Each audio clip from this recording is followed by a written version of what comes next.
सोचो, अगर एक दिन आप उठते हो और पता चलता है कि इंडिया के पास सिर्फ 22 दिन का गैस बचा है, ना फैक्ट्रीज चलेंगी, ना बिजली बनेगी, ना सीएनजी मिलेगी। क्या सच में ऐसा होने वाला था, या फिर ये सिर्फ एक एग्जैजरेशन था? आज हम इस पूरे मैटर को सिंपल और रियल तरीके से समझेंगे। न्यूज का सच। सबसे पहले समझेंगे कि ये 22 दिन वाला नंबर आया कहां से। कुछ रिपोर्ट्स में बताया गया था कि इंडिया के पास नेचुरल गैस का लिमिटेड स्टॉक है जो अप्रॉक्स 22 दिन चल सकता है। लेकिन यहां एक इंपॉर्टेंट बात समझना जरूरी है। गैस कोई टैंक में भरा पानी नहीं है जो एक बार खत्म हो गया तो बस खत्म। इंडिया का गैस सिस्टम एक कंटिन्यूअस फ्लो सिस्टम है। रोज गैस आती है, रोज यूज होती है। इसलिए 22 दिन का मतलब यह नहीं था कि 22 दिन बाद इंडिया में गैस बंद हो जाती।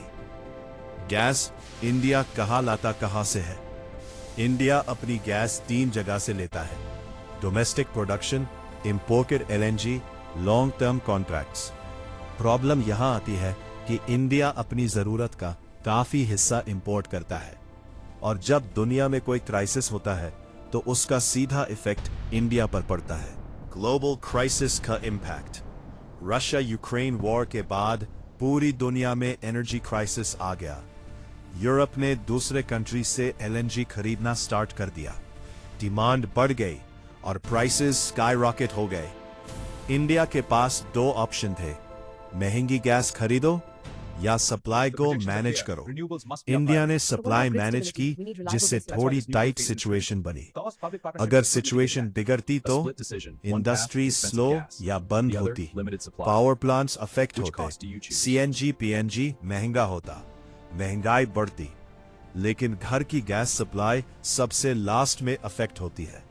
22 दिन का गैस एक टेक्निकल एस्टिमेट था, पैनिक सिचुएशन नहीं थी। इंडिया ने सिचुएशन हैंडल कर ली। इंडिया कितना डिपेंडेंट है? अब सबसे इंपॉर्टेंट सवाल, इंडिया कितना डिपेंडेंट है बाहर के गैस पर?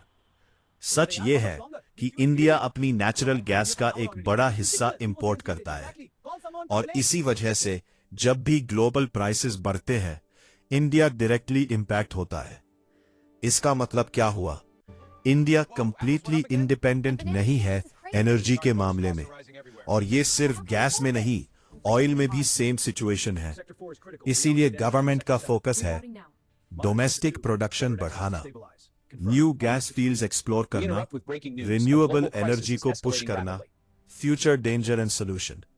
अगर फ्यूचर में फिर से ऐसा क्राइसिस आता है तो तब सिचुएशन थोड़ी सीरियस हो सकती है अगर प्रिपरेशन ना हो। लेकिन इंडिया ग्रेजुअली शिफ्ट कर रहा है solar energy, wind energy, electric vehicles. ये सब स्टेप्स इसीलिए लिए जा रहे हैं ताकि डिपेंडेंसी कम हो। फ्यूचर में गोल ये है कि इंडिया अपनी एनर्जी खुद प्रोड्यूस करे और ग्लोबल क्राइसिस का इंपैक्ट कम से कम हो। तो सिंपल बात, इंडिया के पास गैस खत्म नहीं हो रही थी, बस एक वार्मिंग सिचुएशन थी जो हमें फ्यूचर के लिए अलर्ट करती है। रियलिटी में सिस्टम स्टेबल था, लेकिन डिपेंडेंसी एक वीक पॉइंट है।